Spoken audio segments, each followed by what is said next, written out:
Assalamualaikum warahmatullahi wabarakatuh. Perkenalkan, nama saya Oktavia Putri Nur Pamungkas dengan NIM belakang 096. Pada video kali ini, saya akan mempresentasikan tentang mini riset analisis kelayakan finansial usaha tani padi di Desa Karangasem, Kecamatan Bulu, Kabupaten Sukoharjo. Yang selanjutnya yaitu mengenai daftar isi yang terdiri dari pendahuluan, pembahasan, penutup, dokumentasi, serta daftar pustaka. Latar belakang Kabupaten Sukoharjo merupakan salah satu kabupaten yang berada di Provinsi Jawa Tengah, yang mana sebagian besar masyarakatnya berprofesi sebagai petani. Hal tersebut dikarenakan tersedianya lahan pertanian yang cukup luas serta memadai. Tanaman padi merupakan salah satu komoditas pertanian yang cukup diminati oleh masyarakat Kabupaten Sukoharjo untuk dilakukan usaha tani. Usaha tani merupakan suatu tempat di mana seseorang atau sekumpulan orang mengelola unsur-unsur produksi seperti tenaga kerja, alam, modal, serta keterampilan dengan tujuan untuk menghasilkan sesuatu di lahan pertanian. Menurut Sundari 2023, usaha tani padi di Kabupaten Sukoharjo khususnya memiliki potensi besar di bidang pertanian. Hal tersebut turut serta didukung dengan adanya aliran Sungai Bengawan Solo yang melintasi Kabupaten Sukoharjo, sehingga kebutuhan air irigasi sawah tercukupi. Selain itu, menurut Dinas Pertanian dan Perikanan Kabupaten Sukoharjo, tahun 2022, luas wilayah Kabupaten Sukoharjo sekitar 46.666 hektar, yang mana 43,9% berupa lahan sawah, dan untuk produksi di Kecamatan Bulu sebesar 3,9% produksi padinya. Yang selanjutnya yaitu identifikasi masalah Tritunggal Usaha Tani, yang mana Tritunggal Usaha Tani terdiri dari petani, komoditas, serta lahan. Nah, untuk petani di Desa Karangasem, Kabupaten Sukoharjo, masalahnya terjadi yaitu kurangnya regenerasi petani. Hal tersebut dikarenakan sebagian besar warganya yang berprofesi sebagai petani sudah berusia lanjut, sedangkan warga yang masih muda memilih untuk merantau atau mencari pekerjaan lainnya di luar daerah tersebut dengan gaji yang lebih tinggi. Hal tersebutlah yang melatar belakangi kurangnya regenerasi petani. Nah, solusi dari masalah tersebut sebaiknya pemerintah setempat melakukan sosialisasi mengenai regenerasi petani yang ditujukan pada para pemuda Desa Karangasem agar minat untuk menggeluti bidang pertanian. Yang selanjutnya yaitu identifikasi masalah lahan, yang mana terjadi alih fungsi lahan. Hal tersebut dikarenakan adanya pembangunan perumahan komplek yang menyebabkan lahan pertanian padi semakin berkurang. Hal tersebut dikarenakan pertumbuhan penduduk yang setiap tahunnya meningkat, sehingga kebutuhan akan rumah juga meningkat. Nah, solusi dari masalah tersebut yaitu sebaiknya pemerintah desa setempat melakukan pembatasan mengenai pembangunan komplek perumahan. Selain itu, pemerintah juga dapat menekan laju pertumbuhan dengan kebijakannya. Identifikasi masalah mengenai komoditas padi yang mudah terserang hama. Hal tersebut dikarenakan benih padi yang digunakan petani menggunakan benih padi dari hasil panen sebelumnya. Nah, hasil panen sebelumnya tersebut belum tentu menjamin hasil panen sekarang, meskipun hasil panen sebelumnya itu cukup baik. Hal tersebutlah yang rawan akan terserang hama. Petani menggunakan benih padi sebelumnya dikarenakan untuk meminimalisir biaya pengeluaran untuk biaya musim tanam saat ini. Nah, solusi dari adanya permasalahan tersebut yaitu petani sebaiknya menggunakan benih padi yang bersertifikat dengan membeli di toko pertanian. Klasifikasi usaha tani padi berdasarkan hasil wawancara kemarin menurut bentuk termasuk usaha tani perseorangan, yang mana usaha tani tersebut dikelola oleh perseorangan yaitu Bapak Yadi. Yang selanjutnya yaitu menurut pola. Nah, polanya termasuk usaha tani khusus, yang mana usaha tani khusus yaitu usaha tani yang mengusahakan tanaman khusus atau satu cabang tanaman saja. Nah, usaha tani khususnya yakni usaha tani padi. Selanjutnya yaitu usaha tani menurut corak atau sifatnya termasuk usaha tani subsisten. Usaha tani subsisten merupakan usaha tani yang hasil panennya digunakan untuk kebutuhannya petani tersebut, yang mana hasil panen tersebut tidak ditujukan untuk dijual berdasarkan ketersediaan air. Nah, pada wawancara tersebut termasuk usaha tani di lahan basah. Usaha tani lahan basah merupakan usaha tani yang dilakukan di area tanah yang secara terus-menerus tergenang oleh air. Nah, sawah merupakan lahan basah buatan yang mana di sekelilingnya dibatasi oleh pembatas atau galengan dan diairi secara terus-menerus berdasarkan teknologi yang digunakan, termasuk usaha tani konvensional. Nah, usaha tani konvensional merupakan usaha tani yang mana metode atau praktik-praktiknya menggunakan cara lama atau cara turun-temurun, baik dari segi alat maupun cara penanamannya. Meskipun terdapat teknologi seperti traktor dan kombain, namun sebagian besar masyarakat desa Karangasem belum maksimal dalam menggunakan alat tersebut. Yang selanjutnya yaitu berdasarkan keanekaragaman komoditas. Nah, termasuk usaha tani monokultur, yang mana jenis tanaman yang dibudidayakan dalam 1 tahun atau per musim tanamnya sama, yaitu jenisnya tanaman padi. Berdasarkan skala pengusahaannya, termasuk skala kecil karena luas lahannya hanya sekitar 550 meter persegi. Berdasarkan media budidaya yang digunakan, termasuk usaha tani media padat berupa tanah. Nah, sedangkan menurut jenis tanamannya termasuk usaha tani tanaman padi.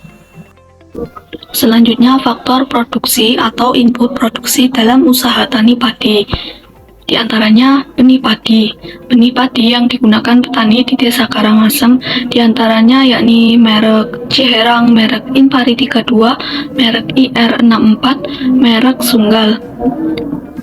Nah, pupuk yang digunakan pada usaha tani padi diantaranya yakni pupuk Ponska dan pupuk urea. Nah, untuk pestisidanya, petani menggunakan pestisida kemasan botol dengan merek yang beragam yang disesuaikan dengan permasalahan usaha tani padi. Kemudian untuk lahan, sebagian besar petani desa Karangasem menggunakan lahan milik sendiri. Untuk modal yang digunakan petani desa Karangasem menggunakan modal dana pribadi atau dari kantong pribadi. Modal merupakan barang atau uang yang bersamaan dengan faktor produksi tanah dan tenaga kerja guna menghasilkan produk pertanian. Nah, lahan bukan termasuk modal karena lahan sudah tersedia oleh alam. Manajemen merupakan suatu pengelolaan, memanage suatu usaha. Petani melakukan manajemen dari sebelum masa tanam sampai masa panen secara terstruktur meskipun tidak dilakukan pencatatan secara rinci. Faktor produksi tenaga kerja dibagi menjadi dua, tenaga kerja manusia dan mesin. Tenaga kerja dalam usaha tani didapatkan dari petani beserta keluarganya maupun tenaga kerja luar keluarga. Sedangkan tenaga kerja mesin seperti penggunaan mesin traktor, mesin kombain, dan mesin thresher. Biaya merupakan semua pengeluaran yang dikeluarkan oleh petani untuk memperoleh faktor produksi atau input produksi yang digunakan dalam usaha tani. Nah, biaya terbagi menjadi beberapa. Biaya tetap merupakan biaya yang jumlahnya tidak berubah walaupun output produksi mengalami perubahan. Berdasarkan hasil wawancara kemarin, biaya tetap usaha tani padi diantaranya yakni pajak PBB sebesar 66.000, cangkul 100.000, tangki 550.000, garu 150.000, celurit atau arit 50.000, ember 10.000, dan totalnya 746.000. Biaya variabel merupakan biaya yang jumlahnya berubah-ubah seiring kuantitas output produksi mengalami perubahan. Nah, biaya variabel usaha tani padi diantaranya pupuk Ponska 240.000, pupuk urea 200.000, benih 200.000, pestisida 90.000, traktor atau biaya traktor 100.000, biaya tanam 150.000. Biaya tanamnya sendiri menggunakan tenaga kerja borongan, biaya irigasi air 30.000, biaya memanen 150.000. Nah, totalnya 1.160.000. Yang selanjutnya biaya eksplisit. Biaya eksplisit merupakan pengeluaran berupa uang untuk mendapatkan faktor-faktor produksi dan bahan mentah yang digunakan dalam usaha tani.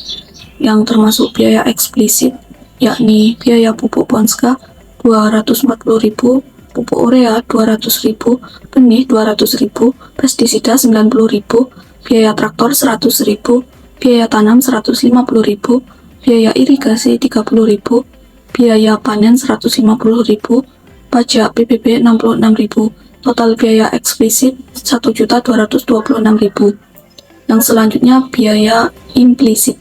Biaya implisit merupakan tafsiran pengeluaran yang digunakan dalam usaha tani. Biaya implisit merupakan pengeluaran yang tidak dihitung namun tetap diperhitungkan sebagai variabel dalam biaya produksi. Yang termasuk biaya implisit yakni biaya lahan 100.000, tenaga kerja dalam keluarga 100.000, total biaya implisit 200.000. Biaya total. Biaya total adalah keseluruhan jumlah biaya yang dikeluarkan, yang terdiri dari biaya tetap dan biaya variabel. Biaya tetap sejumlah 746.000, biaya variabel 1.906.000, total biaya 1.906.000. Yang selanjutnya panen. Hasil gabah yang diperoleh dari responden sebesar 550 kg dengan luas lahan 550 meter persegi. Harga gabah di daerah Sukoharjo sekitar 4.800 per kilogram. Yang selanjutnya penerimaan. Penerimaan merupakan sejumlah nilai uang yang diterima petani setelah menjual gabah. Penerimaan diperoleh dengan harga gabah dikali dengan hasil produksi. Harga gabah 4.800 dikali 550 kg, jumlah penerimaan 2.640. Yang selanjutnya RC rasio dengan rumus penerimaan dibagi total biaya 2.640.000 dibagi 1.906.000. RC rasio 1,385, yang berarti jika RC rasio lebih besar dari 1 dapat dikatakan layak. Pendapatan merupakan selisih antara biaya penerimaan dengan total biaya. Biaya penerimaan sebesar 2.640 dikurangi total biaya 1.906, pendapatannya 734.000. Yang selanjutnya keuntungan dengan rumus pendapatan dikurangi biaya implisit.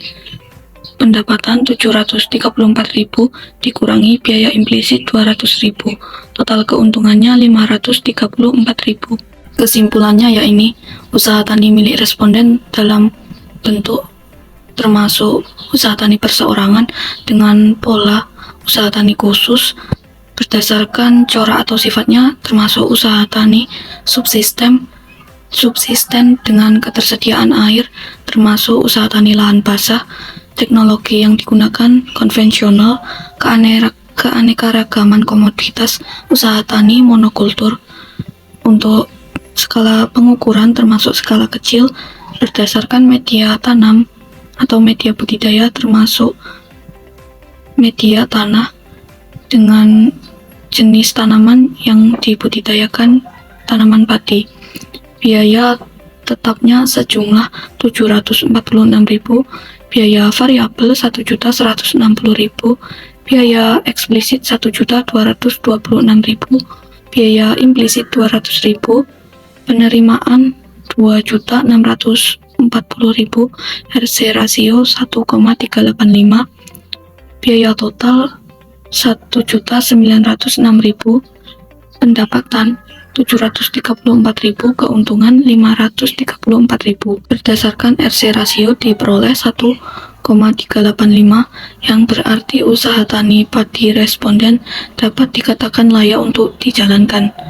Sarannya, sebaiknya petani menggunakan pupuk organik dalam melakukan usaha tani untuk meningkatkan produktivitas padi serta menjaga kelestarian lingkungan. Daftar pustaka atau daftar rujukan pada mini riset analisis kelayakan finansial. Berikut adalah dokumentasi mini riset saya. Demikian presentasi yang saya sampaikan, kurang lebihnya mohon maaf. Wassalamualaikum warahmatullahi wabarakatuh.